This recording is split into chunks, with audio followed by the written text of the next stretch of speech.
বড় ধরনের হামলার হুমকি, কিয়েভে মার্কিন দূতাবাস বন্ধ। যুক্তরাষ্ট্র ইউক্রেনের রাজধানী কিয়েভে তাদের দূতাবাস বন্ধ ঘোষণা করেছে।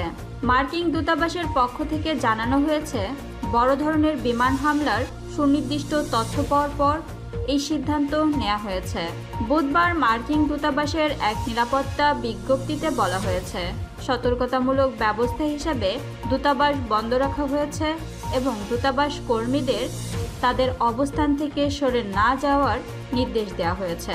একই সঙ্গে বিমান হামলার সতর্কতা জারি হলে মার্কিন নাগরিকদের নিরাপদ আশ্রয়ে যাওয়ার পরামর্শ দেওয়া হয়েছে। এদিকে বুধবার ভোরে কিয়েভে রুশ ড্রোন হামলার ঘটনা ঘটেছে। কিয়েভ সিটি মিলিটারি প্রশাসনের প্রধান সের্হি পপকো জানিয়েছেন, ড্রোন হামলার ধ্বংসাবশেষ শহরের ডনিপ্রোভস্কি এলাকায় পড়েছে। তিনি এক টেলিগ্রাম বার্তায় জানান, ড্রোন হামলার ঘটনায় একটি বহুতল আবাসিক ভবনের অ্যাপার্টমেন্টে আগুন ধরে গেছে। হতাহতের তথ্য যাচাই করা হচ্ছে।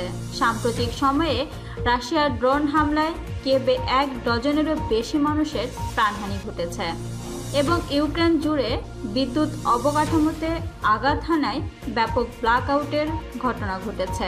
ইউক্রেনের পাল্টা আঘাত এবং নতুন পরিস্থিতি সম্প্রতি ইউক্রেনও প্রথমবারের মতো যুক্তরাষ্ট্রের সরবরাহকৃত দীর্ঘ পাল্লার ATACMS ক্ষেপণাস্ত্র ব্যবহার করে রাশিয়ার ব্রায়ানস্ক অঞ্চলে একটি সামরিক স্থাপনায় আঘাত হেনেছে।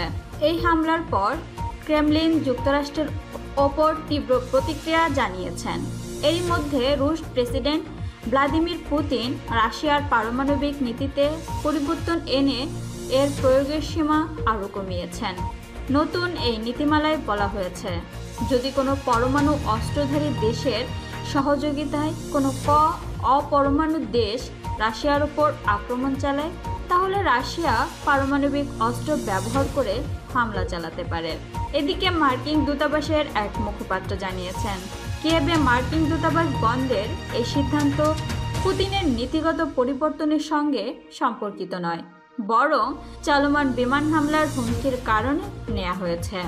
দূতাবাসের কর্মীরা দূর থেকে কাজ চালিয়ে যাবেন বলেও জানিয়েছেন তিনি।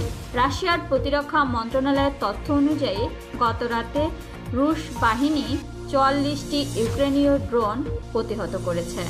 এর মধ্যে 3টি ড্রোন বেলগরোদ সীমান্ত অঞ্চলের আকাশে ধ্বংস করা হয়। ইউক্রেনের দাবি, তারা ওই অঞ্চলে একটি রুশ কমান্ড পোস্টে আঘাত হেনেছে।